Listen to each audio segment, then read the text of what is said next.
門嘅謝家榮都能夠可以好定咁接實個波嘅。家榮呢場波就取代啦，因為十字韌帶受傷關係，需要長頭嘅 captain 門將就葉鴻輝嘅。另一次機會見到就阿華頓一個長傳送到埋遠處啦，中落安就似乎有少俾人掹掹地嘅嚇，咁之後就周元德嘅咬射都要省眾人。呢個波就我都覺得咧，周元德咧係俾對方咧就掹住件衫啊，咁樣亦都失咗重心。咁啊球證就冇睇到啦，咁個波就冇俾十二碼㗎嚇。然之後咧就去到上半場中後段啦，留意呢邊啊，卡斯一控就甩咗腳彈翻轉頭，益薩咧就好機警嘅老大哥啊，放正選嘅費蘭道偷走個波，亦都搏到犯規，結果球證指向12碼點噃。當時呢個波佢攞到嚟應該問題唔大嘅，咁啊但係最慘嗰腳咧就先報啊，先報嘅時間就心急啊，咁啊派出啊隊長嘅安永佳，咁安永佳咧都似乎射呢個波都好有信心嘅，咁啊射出一個咧貼地波不特止啊，龍門都捉錯路嘅。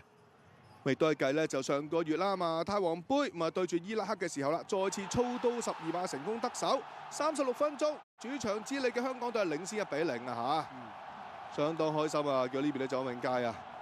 成班球員即刻衝去角球旗一齊慶祝啊，無分彼此。即係輪到呢隻孟加拉嘅一次機會啦，送到埋 set 到二傳嚟自查祖利嘅，咁好嘢啦！咁見到就顏卓斌啊，成功係頂翻住個位先。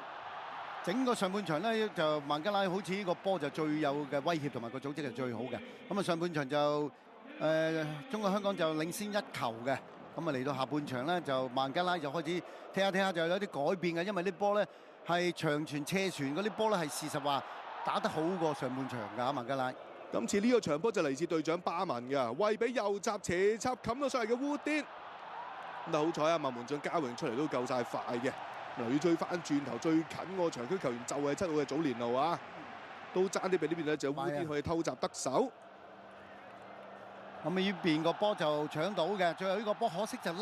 得啱㗎啦，係腳風唔係好順啊，咁啊就祖連路呢個波只要笠得準嘅話咧，就呢個波就咩啊，就可以係費蘭道啊，冇錯。我呢下戳埋嗱，如果粒中的我哋拋開比數咧，成件事爭好遠。咁啊之後咧，費蘭道由於亦都似乎有啲受傷啦嚇，咁所以到咧就退下火線啦，換入咗上場連中3元嘅功臣啊，大紅人就李小恆噃。然之後有幾多白手一次機會啦，烏甸一個傳送到埋嚟，嗱呢下就好毒㗎嚇，咁但係就遠處或者伊斯林就接應唔到，已經響起警號㗎啦！呢個波咧，其實香港隊好多球員喺度啊，都俾佢 send 到個波埋嚟。最後呢個波其實佢係掂到㗎，不過就撻咗 Q 咁解啫嘛。咁啊，球亦都見到咧，就喺呢邊啦，門將謝家榮一下大腳送到埋嚟啦，一壓之下，嗱留意呢下啦，周元德嘅防守啦，咁啊球證認為佢又踩中咗23號嘅蘇美，咁啊吹罰之下仲要黃牌，兼且上半場由於周元德已經有牌在身，結果就2黃就變成1紅。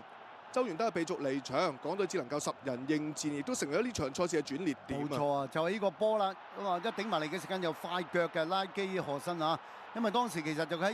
後邊走埋嚟㗎，變咗佢係比較主動嘅。但係當然呢個波咧 set 埋嚟嘅時間咧，亦都係 set 到落嗰個位啊，佢出腳就出到啊。係啊，咁啊先見到就快謙一下大腳長傳啦，遠處位置伊斯林再 set 翻埋嚟，結果咧就拉基何新就搶快過陳俊一步啦，咁結果就射成1-1平手啦。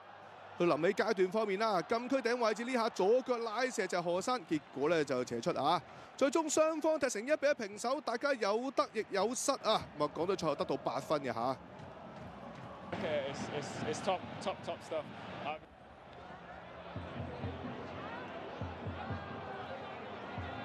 好啦，睇埋咧就全場統計數字啦。嘛主場之利嘅港隊啦，嘛最終錄得係4次埋門，就2次中框，就1個12碼嘅入球嘅。咁就最可惜啦，費蘭道嗰下粒射就未能夠拋開比數啦。如果成件